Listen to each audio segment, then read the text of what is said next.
বরুথিনী একাদশী মাহাত্ম্য। বৈশাখ কৃষ্ণপক্ষীয় বরুথিনী একাদশী ব্রত মাহাত্ম্য ভবিষ্যোত্তর পুরাণে যুধিষ্ঠির শ্রীকৃষ্ণ সংবাদে বর্ণনা করা হয়েছে। যুধিষ্ঠির মহারাজ শ্রীকৃষ্ণকে বললেন, হে বাসুদেব, আপনাকে প্রণাম। বৈশাখ মাসের কৃষ্ণপক্ষের একাদশী কি নামে প্রসিদ্ধ এবং তার মহিমাই বা কি তা কৃপা করে আমাকে বলুন। শ্রীকৃষ্ণ বললেন, হে রাজন, ইহলোক ও পরলোকে বৈশাখ মাসের কৃষ্ণপক্ষিয়া একাদশী বরুথিনী নামে বিখ্যাত। এই ব্রত পালনে সর্বদা সুখ লাভ হয় এবং পাপ ক্ষয় ও সৌভাগ্য প্রাপ্তি ঘটে। দুর্ভাগা স্ত্রীলোক এই ব্রত পালনে সর্বসৌভাগ্য লাভ করে থাকে। ভক্তি ও মুক্তি প্রদানকারী এই ব্রত সর্বপাপ হরণ এবং গর্ভবাস যন্ত্রণা বিনাশ করে। এই ব্রত প্রভাবে মানধাতা ধুন্ধুমার আদি রাজারা দিব্য ধাম লাভ করেছেন। এমনকি মহাদেব শিব এই ব্রত পালন করেছিলেন। 10,000 বছর তপস্যার ফল কেবলমাত্র এক বরুথিনী ব্রত পালনে লাভ হয়। যে শ্রদ্ধাবান ব্যক্তি এই ব্রত পালন করেন তিনি ইহলোক ও পরলোকে সমস্ত প্রকার বাঞ্ছিত ফল লাভ করেন। হে নৃপ শ্রেষ্ঠ, অশ্বদান অপেক্ষা গজদান শ্রেষ্ঠ।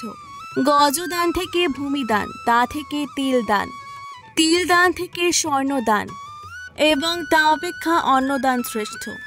অন্নদানের মতো শ্রেষ্ঠ দান আর নেই। পিতৃলোক, দেবলোক ও মানুষেরা অন্নদানে পরিতৃপ্ত হন। পণ্ডিতেরা কন্যা দানকে অন্নদানের সমান বলে থাকেন। স্বয়ং ভগবান গোদানকে অন্নদানের সমান বলেছেন। আবার এই সমস্ত প্রকার দান থেকেও বিদ্যাদান শ্রেষ্ঠ। কিন্তু এই বরুথিনী ব্রত পালনে সেই বিদ্যাদানের সমান ফল লাভ হয়ে থাকে। পাপমতি যেসব মানুষ কন্যার উপার্জিত অর্থে জীবন ধারণ করে, পুণ্যক্ষয়ে তাদের নরক যাতনা ভোগ করতে হয়। তাই কখনো কন্যার উপার্জিত অর্থ গ্রহণ করা উচিত নয়। যে ব্যক্তি বিভিন্ন স্বর্ণালঙ্কার সহ কন্যা দান করেন তার পুণ্যের হিসাব স্বয়ং চিত্রগুপ্ত করতে অসমর্থ হন।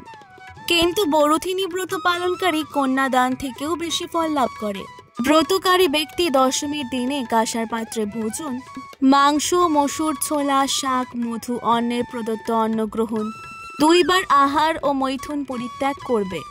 দ্রুত ক্রীড়া, নেশাজাতীয় দ্রব্য, দিবানিদ্রা, পরনিন্দা, পরচর্চা, প্রতারণা, চুরি, হিংসা, মৈথুন, ক্রোধ ও মিথ্যা বাক্য একাদশীর দিনে বর্জনীয়।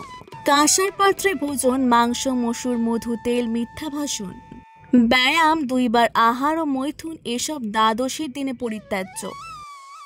হে রাজন, এই বিধি অনুসারে বরুথিনী ব্রত পালনে সকল প্রকার পাপের বিনাশ এবং অক্ষয় গতি লাভ হয়। যিনি হরিবাসরে রাত্রি জাগরণ করে ভগবান জনার্দনের পুজো করেন তিনি সর্বপাপ মুক্ত হয়ে পরম গতি লাভ করেন। তাই মর্গমল যমরাজের যাতনা থেকে পরিত্রাণের জন্য পরম যত্নে একাদশী ব্রত পালন করা কর্তব্য। বরুথিনী একাদশীর ব্রত কথা শ্রদ্ধাভরে পাঠ বা শ্রবণ করলে সহস্র গোদানের ফল লাভ হয় এবং সর্বপাপ থেকে মুক্ত হয়ে বিষ্ণুলোকে গতি হয়।